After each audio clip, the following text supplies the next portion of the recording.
Assalamualaikum warahmatullahi wabarakatuh. Halo dulur-dulur semuanya, kembali ke channel saya di Mas Mo TV, channel yang membahas tentang segala dunia pertukangan. Hehehehe. Ya, bagaimana kabar dulur hari ini ya? Semoga sehat selalu, dilancarkan rezekinya dan dimudahkan segala urusannya. Dan masih di konten kami ya, kamera tersembunyi nih. Hehehe. Ya, dan di depan sana itu ada bor 13 mili ya dulu-dulu.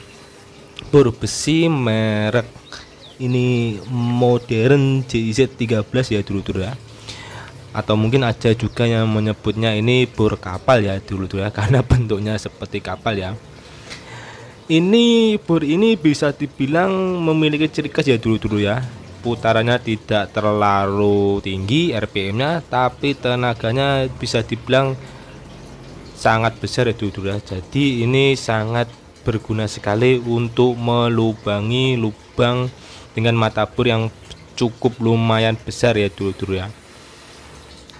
Nah, dan kendala dari mesin ini adalah mesinnya yang mati ya, ini ya dulu ya, putus sambungannya. Dan nah itu kelihatan ya sana dulu ya, sekali dibuka langsung ketahuan masalahnya ada di mana ya dulu ya. Ada di kabel yang menghubungkan ke saklar itu putus ya dulu ya, seperti itu ini. Dan punya usut ini saya juga kurang paham ya dulu ya, kenapa bisa putus seperti itu ya dulur-dulur. Ya dulu ya, kita harus menggunakan yang namanya tracker ya dulu kalau kita ingin melepas dari angkar armaturnya ya dulu ya, karena itu bisa dibilang bearingnya itu yang ujung dekat kolektor itu berada di luar dari area armaturnya itu dulu ya. Jadi harus menggunakan tracker kalau ingin melepaskannya itu dulu ya. Dan jangan lupa juga untuk melepas karbon busnya serta baut pengunci bodinya itu ya dulu ya. Ada 3 biji ya dulu ya. Nah, ini juga mungkin sedikit informasi juga ya dulu ya. Kenapa bor ini bisa dibilang tenaganya cukup besar, mampu untuk melubangi dengan diameter bor yang lumayan besar juga ya dulu ya. Karena di sistem gearnya itu ya dulu ya, sistem gear yang ada di belakang kepala bor itu bisa dibilang armaturnya itu tidak langsung memutar kepala mata bornya ya dulu ya. Jadi ada semacam apa itu ini mas, semacam serangkaian gear ya, seperti itu ya caranya ya. Jadi putaran dari armatur itu memutar gear yang bisa dibilang agak besar, kemudian gear besar itu memutar gear yang agak kecil, baru memutar kepala bornya yaitu ya. Jadi karena rangkaian seperti itu bisa berefek ke daya atau kemampuan bornya, ini bisa dibilang mampu untuk mengebor dengan diameter yang lumayan besar lah, seperti itu ya. Dan ini saya sarankan juga ya dulu ya, apabila ingin menggunakan bor ini saya usahakan untuk harus ekstra hati-hati ya dulu ya. Terlebih lagi kalau menggunakannya hanya seorang diri ya. Karena waktu untuk mengebor yang bisa dibilang untuk berbahan besi ya, itu kadang-kadang terjadi yang namanya terjepit mata bornya ya dulu ya. Nanti bisa berakibatkan si penggunanya nanti terlempar ya, atau mungkin tangannya sedikit kesleo ya dulu ya. Jadi kalau ingin menggunakan ini juga harus hati-hati untuk seorang diri, dan saya sarankan kalau ingin menggunakannya untuk mengebor bidang besi yang lumayan tebal ya, harus 2 orang ya dulu ya. Untuk yang satu sebagai penahan supaya tidak bisa dibilang terjepit, akan ada namanya daya hentakannya ya, seperti itu.